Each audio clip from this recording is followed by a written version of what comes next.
So this is marketing as communication part 3.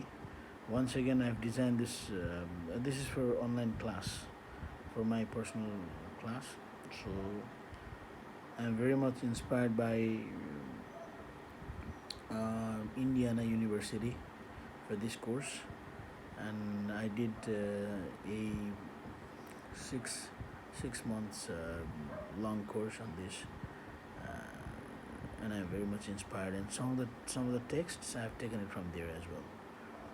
That's how I prepared, just to be on a very safe note. So now we, after part one and part two, this is part three. So let's start.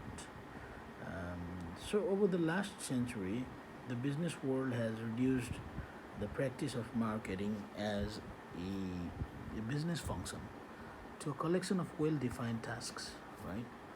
So marketing professionals have a set of technical choices, and they use a few winning formulas to create the best marketing strategy. For example, most business now have a website which they make sure can be easily found via search engine, right?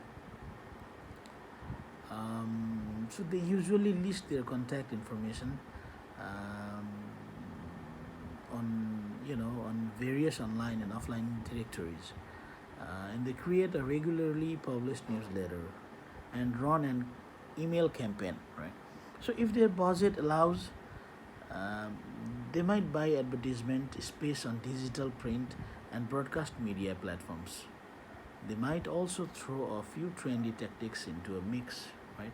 Such as content marketing, influencer marketing.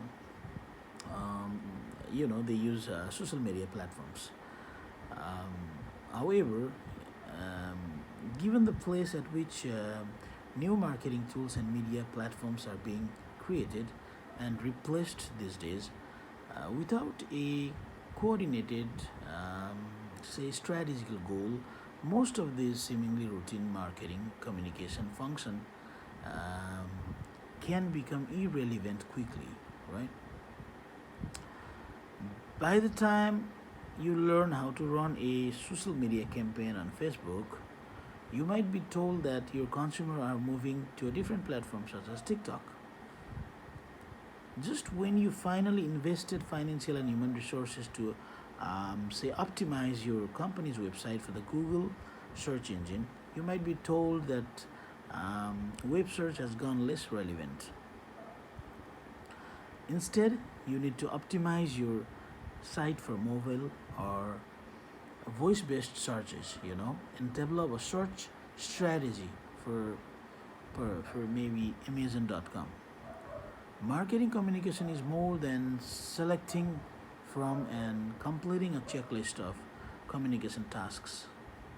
Just because you send a ton of warmly worded emails to a large list of consumers, um, and publish a fancy weekly newsletter, maintain a beautifully designed website full of cool features, and post engaging memes on your social media accounts.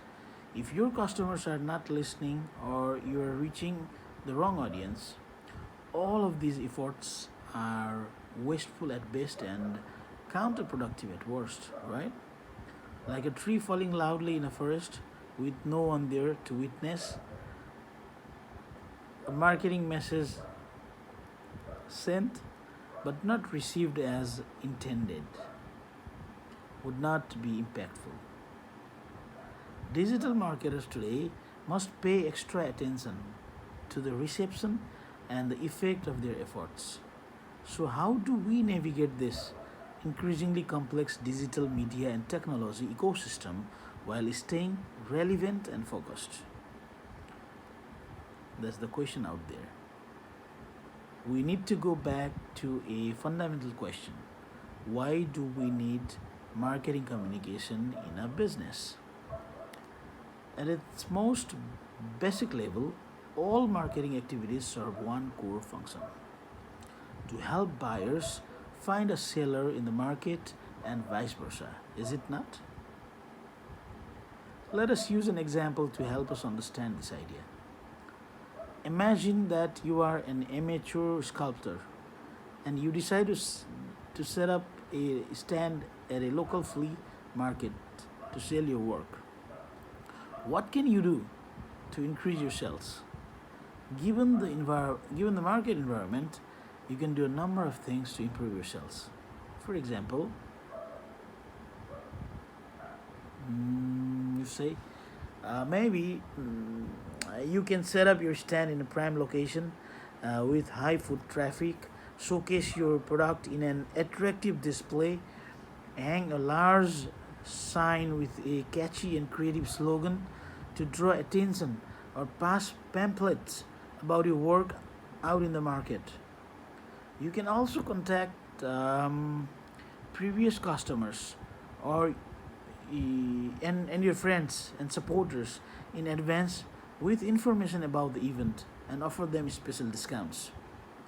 Now you should definitely walk around to see who your competitors are, because competitor is very crucial, right? No STPs can be formed without competitors. Being a savvy seller, you also want to observe how customers react to your products through their conversations, right? Um, it can be non-verbal conversations, non-verbal expressions, and of course your sales. Then you can adjust prices and displays accordingly. Now imagine that you are the chief marketing officer of a Fortune 100 global company.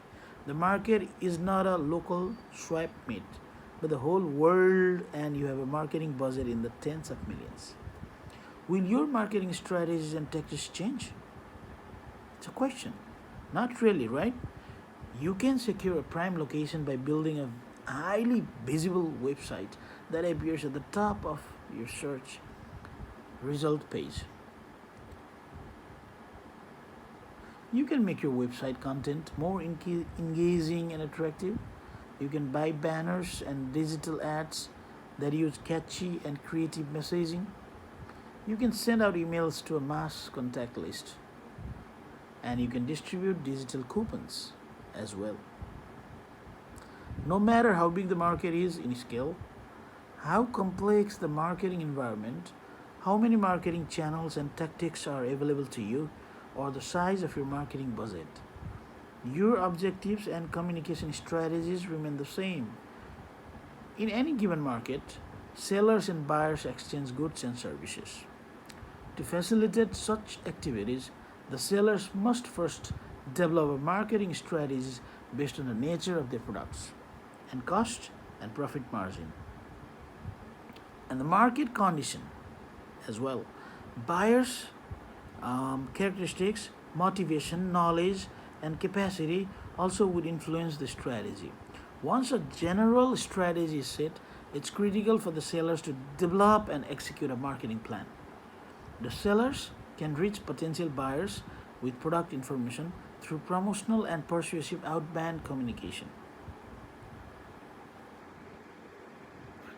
They should also monitor the market condition, seek feedback from buyers, and build customer loyalty. They should create opportunities for new customers to discover the business on their own through inbound and post purchase contacts. At its core, marketing is about communication. Though successful marketing communication can bring great value to a firm, there are several challenges. To effectively reach consumers, marketers must identify the right communication target, create a compelling message based on the target, and then deliver the message in the right channels at the right moment. Don't you think so? So, when considering the target of marketing communication, marketers must differentiate between consumers and audience. Consumers might be interested in a firm's products or services, while the audience may or may not be interested but can be reached via communication channels and can potentially be persuaded. Marketers must also consider the unique characteristics of prospective customers. They should understand the prospects' communication and media use habits and needs in order to effectively reach them. But this time, as consumers of media products such as news, website, or a TV show, after identifying the communication target, the next beautiful and important step in marketing communication is creating the right message for the right audience. Right audience.